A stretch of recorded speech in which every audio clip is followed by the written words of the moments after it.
Bannange, there is a difference between passive investments nga treasury bonds, nga unity trusts, nga equities, shares and capitals, nga zi ETFs tetera okwogerako, ne active business abantu ze batera okukola. Si kituufu okukwera wansi n'okomparinga treasury bonds n'ozikomparinga ne business oba mulimi w'emmwanyi e Kampala. Si kituufu oba kya bugunjufu okomparinga treasury bonds n'omuntu ali mu active business y'ettaka abatunda amataka. Because it's an active business. The risks za taking size zimuno zo taking ku treasury bonds. Si kituufu comparing treasury bonds n'obusuubuzi. Omuntu bana abasuubule China, abasuubule India, abasuubule Dubai, abasuubule Kenya. Nabo abasuubule Kampala ne babitwala mu bitundu by'ebyalo ebirala. Lwaki it's a passive investment, it's an active business. Lwakuba osobola otula wansi n'ogamba abantu n'ogamba bannange gwe omuntu nga Sekinoomu treasury bonds fena zitwaniriza. The barriers to entry to treasury bond eri wansi nnyo to almost any other business. Nti to barriers to entry mu treasury bonds ku mitwalo 10 ogula treasury bond. Ku mitwalo 15 mitwalo 2 ogula treasury bonds. Okulima emmwanyi weetaaga ssente mmeka? Bantu bameka abeegomba ebiroto by'okulima emmwanyi nga ne bwayagala kusimbayo waakiri ekemu naye ng'ekimulemeseza capital bayitirivu. N'omugamba naye ateeze bonna ajja mu treasury bond osobola okusimba treasury bond yo, osobola okugula treasury bond ya mitwalo 3. Nti naye ate bw'ona ajja eno bw'onaakolayo emyaka 5 ng'oteeka ssente zo wano mu treasury bond, mu myaka 5 ojja kuba olina capital wo akuyamba okugenda okulima kokuwawo gw'oyagala okulima. Akuyamba okugenda okukola obusuubuzi obwo because eno okosezaayo nga capital as a build of capital to do your active business. E Kampala twenyumiriza nnyo nti ffenna tuli ba business, tuli entrepreneurs, twagala okukola emirimu, twagala okukola ki? Ekyo tukyenyumirizaamu nnyo e Kampala. Naye era abantu bangi abaagala okukola obusuubuzi naye ng'ekibalemesezza capital. Naga kaka nsigale nga nkyali kalimu kange wano nga bwe nnoonya capital. Kati ewo omugambira nga bw'okyanoonya capital kwata ssente zo wano ziteeka wano gye emitwalo 5 ono mu unity trust bwe ziri wero ojja kufuna capital gw'okozesa ogenda otandika obusuubuzi bwo. But ekyokubiri n'omugamba naye nga tonnaba natandika bizinensi eyo sooka otunuuliremu barriers ya entry mu eyo business ziri zitya. Akugambe naye mu butuufu kyogedde mu butuufu kituufu nkiraba. Naye ddala abantu mukwano gwange gwe mmanyi eyayingira obusuubuzi buno kangende mwebuuzeeko omwebuuzeeko akugambe lindako bw'oba tonnaba kutereeza kino na kino na kino na kino lindako okujja kubanga ssente zo zijja kufa. Omukulu Isa Sekito wano yatugambye totandikanga business mu busuubuzi nga tonnaba kuweebuuzaako ku muntu agikozeeko emyaka nga 3-5. Tuulako wansi naye omwebuuzeeko because gojja kujjoloza nti kenfunye capital buli kimu kiwedde capital afe yonna. The risk of failure, bwe twogera ku risk kitegeeza failure. The risk ya failure ya business weeri kivola bakugamba mu Kampala business ku 100 8 tekituusa myaka 5. Awe gambira ne bw'omanya nti no tolina busobozi bwa business mu treasury bonds ojja sobola okusurvivinga. Akasente kojja ofuna si kanyi nnyo kali 15%. Ne mu myaka 6 myaka 7 ojja kuba ozidabolinze. Bw'oba olina the mindset for the long term view you will build wealth. Ekyokubiri n'ogamba omuntu nti sooka otunuuliremu oyinza okuba n'omulimu gw'olina it's a very good job but you just have some extra cash weeyagala ogiteeka previously sente zobadde tuziteeka mu mataka.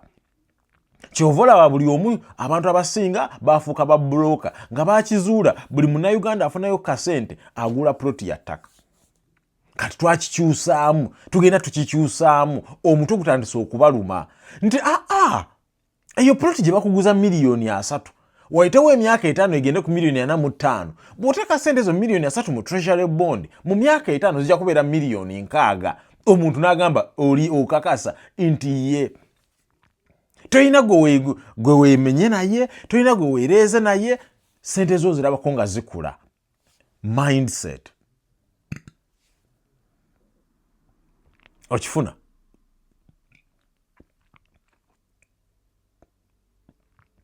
nga sente zo zirabako nga zikula nti it's the passive investments nogamba naawe omuntu alina bizinensi zikula mulimu emyaka kati nga wano wetuli nga bizinesi ezaaliwe mu myaka 10 emabega kati nga zigenda zinafuwa kati abantu oli baba teyetegekera bulungi atandika nataka okwobuza nagamba kikyenzizaako w'omugambira nti bw'oteeka ssente mu treasury bonds ziba zigenda kula zisobola okulabirira bizinensi yo at a time bizinensi weenafuyira passive investments n'ogamba omuntu nti ebiga bitalaze bibeerawo lwaki okwata ssente n'ogula ekintu nga kiri permanent illiquid naye nga long term bw'ofuna ekyo okusoomoozebwa kigenda kusumbuwa okutunda genda oteeke ssente mu unity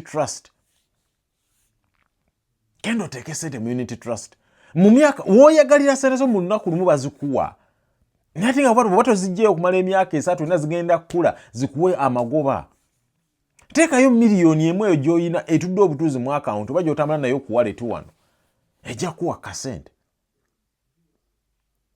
ekirooto kyo kiri ki ddala ddala wootula wansi n'ogamba kino kyekirooto kyange so tetukompeyalinga treasury bonds na muntu alima kasooli nedda era omuntu yenna nakikola kyekikola mu bukyamu because oli alima kasooli ne risk gy'atekinga eri different sizoni bwemukuba asobola okufiirwa buli kimu kyonna omuntu alima kasooli enkuba neegaana okutonnya omwaka guggwako sizoni neggwako enkuba ng'eganye otonnya weyateeka miliyoni 2 n'atafunayo yadde 10 okukakana ng'amufudde silage n'amuwente kati bw'oba otandika butandisi weebuuzeeko bwe sente zino zentaddemu bwe zinaafa nzizaako ki awo omugambye nti bw'oba olaba nti risiki y'amaanyi nnyo you are risk averse jangu wano mu treasury bonds ojja funa katono tojja fiirwa naye ojja sigala ng'okola by'obadde okola nga bino bwe bizimba that's a fact tosobola comparinga muntu ateeka ssente mu treasury bonds na muntu ateeka ssente mu mmwanyi omuntu w'emmwanyi agenda soka amala emyaka 3 nga nakumpi talina nakyaliddeko nga gy'ali azifukirira bwe zitandika okubala azikuume baleme kuzibba asabirira price zakatale zireme kugwa naye nga kyasaba risk gy'ateekinze y'amaanyi afunemu and that is okay because ye risk gy'afunamu y'amaanyi kati yene bw'afuna 30-40% that is okay nze sirina appetite yakulima emmwanyi kati kanteke sente zange wano muki mu treasury bond nfune 15%. Bwe mba nina omulimu gwange nga nagwo bwe gumpaayo maybe 5%, 10%, ngasegase nina 25%. Kati gw'oli mu mmwanyizo nange ndi mu mulimu gwange. Gw'alima emmere, you depend on kakanda ali mu kkola okufuna kasente okugula emmere yo. The interlinkages of the economics. N'owulira omuntu abatalowooza n'akeera n'agamba tebannange mmwe ababbe bakozesa obukozesa ebirooto byamwe muli ba slaves n'omugamba laba abatamanyi bogamba nti they are slaves, they are the ones who are literally making sure business yo gy'olina etambula. Otunda ngoye, you are not manufacturing anything. Osuubula bintu China obireeta wano Kampala. Naawe oyogerera abakolera emirimu nga bojja they are the failures. Ekyamaanyi ennyo nti gume byolina osuubula n'otoweerabira ati no n'engoye z'osuubula. It depends abantu bano 20 abali mu zi kampuni zino okulaba nti ki bakola emirimu gyabwe. In case singa nabo bavaayo ne bajja ne bakompitinga naawe mujja kubeera saturated business egwe. So the economics eziriwo zirina kubeera nti there are people who must be employed. There are people who must do the business. There are those who have to serve into the business like that.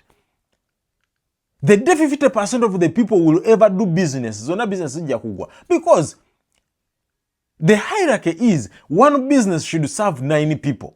If it is to break even. Bali omwenda balina okubeera mudawa. Balina kubeera mu business ndala, balina kubeera employed in other jobs. kati oyo omuntu ali employed abo abali 5-6 betunyomba betulowooza ati nno they are slaves abo bwetugamba for them in treasury bonds it will make money for them. Oyo sister wange ali e Dubai, ali e Saudi Arabia, ali e Kuwait, ng'ekyamugoba e Kampala City business yali taziraba z'asobola kukola, obusuubuzi yali abulaba naye nga talina na capital w'atandikira. Kati n'omugamba madamu lindako sente sooka oziteeke wano, bw'onaakolayo emyaka 3 e Kuwait onaagenda okudda e Kampala nga sente zo waakiri zirina wojjako akasente k'obadde okola e Kuwait ng'olina wojja omusaala ogwokubiri. It's a mindset, it's a passive investment, it's not an active business. It's a passive investment gy'obeerako nti bwe ngikolera emyaka 10-15 ngenda kuba ntandise ofuna akasente kange. Ngenda kuba ntandise ofuna akasente kange.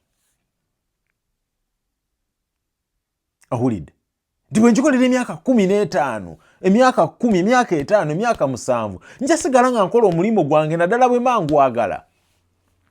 Naddala bwe mba ngwagala. Tusomye. If you were to do business, lwaki tugenda ne tusoma these masters and PhDs? And where does the world move? The world is moving into people doing a more and more passive investments. Not active business. Not active business. You just have to understand the principles that drive this world. And both are no long term. Notako manya, what is the ultimate goal? Kiki tugoba wano? Treasury bonds, the barriers to entry. Nti n'omukozi asembayo wansi. Ginonyayo mu family yetu nga omuntu ono nti alina emitwalo emeka nti asobola ofisawo emitwalo 5. Hey, kati agende mu unit trust bye bimu. Emu just nti emu esingako eri ndala ofuna. Agende mu unit trust atandika otekayo emitwalo gye 5. Wegenda oyitawo omwaka mulamba nga alinayo mitwalo 6. Mitwalo 6 bali muwayo amagoba ga mitwalo 5-6 atandikiraawo. Bw'akikolera emyaka 3 atandika okubeera nga alina wajja akasente kabadde asevinga. Bw'akikolera emyaka 5 atandika okubeera nga gino emitwalo 10-15 gy'abadde afuna ng'omusaala ng'agijja wali mu unit trust. It's the mindset. It's the understanding. Nti kiki building. What is the ultimate goal?